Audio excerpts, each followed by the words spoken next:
But I had promised earlier that we're going to have some Kardashian news, and even though we have cities that are burning down and we see our government moving to martial law, talking about how they're going to shoot peaceful protesters, you know, we still are concerned about what's going on in social media, aren't we? Just as Joe Biggs talked about these young, trendy girls out there coming on the site just because they hear it's in the news, and so they want to be a part of it. Maybe that's why the Kardashians wanted to go to Plum Island.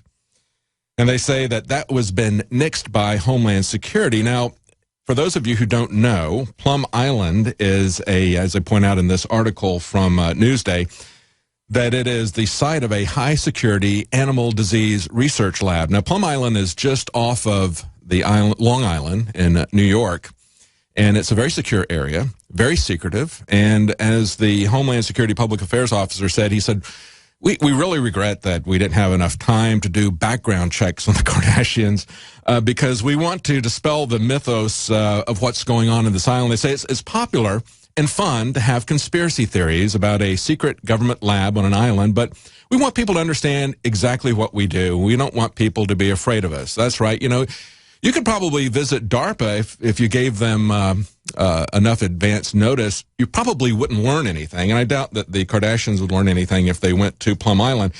Many people have made a case that what we see now with Lyme disease, which of course is put out by ticks, that essentially started up in the Northeast, not far from Plum Island. Many people believe that that was something that was either escaped accidentally or was put out there as a test by the federal government.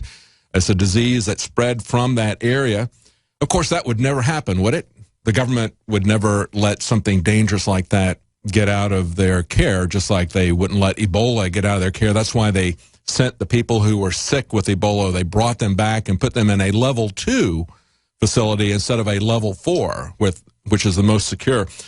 We just had news that broke last week, and we didn't cover this because so much has been happening in Ferguson, about the CDC say that a scientist took shortcuts handling a deadly bird flu virus, a deadly strain of bird flu virus. They say an investigation into the mistaken shipment of deadly bird flu virus from a government lab earlier this year found that a scientist took shortcuts in order to speed up his work, and he accidentally contaminated the samples. As a result, they shipped a virulent avian flu virus rather than a relatively benign strain to a poultry research lab of the Department of Agriculture. No one became infected or fell ill this time, and the pathogen was destroyed. But after CDC lab members learned of the safety lapse, they didn't notify supervisors up the chain of command until more than 6 weeks later. See, things like that can happen. You know, the Lyme disease could have escaped from there, even if they didn't deliberately do that. We have another story that's been percolating, and I first saw it about a year ago, about this other tick disease that creates a meat allergy of people. This is a Lone Star tick. Now, it doesn't come from Texas, even though it appears to sound that way. It actually is named that because of the design on the back of the tick. What happens is when you get bit with this tick, there is a sugar that enters your blood system. Your immune system reacts to that and creates an allergic reaction whenever you have meat. This is something that also is starting to affect a lot of people. This is something that also started up in the Long Island and Northeast area and moving down into Virginia into the Atlantic coast states. This is looking like the same type of thing we saw with Lyme disease. Very troubling to see that, and very troubling to see a DARPA research project to track another disease.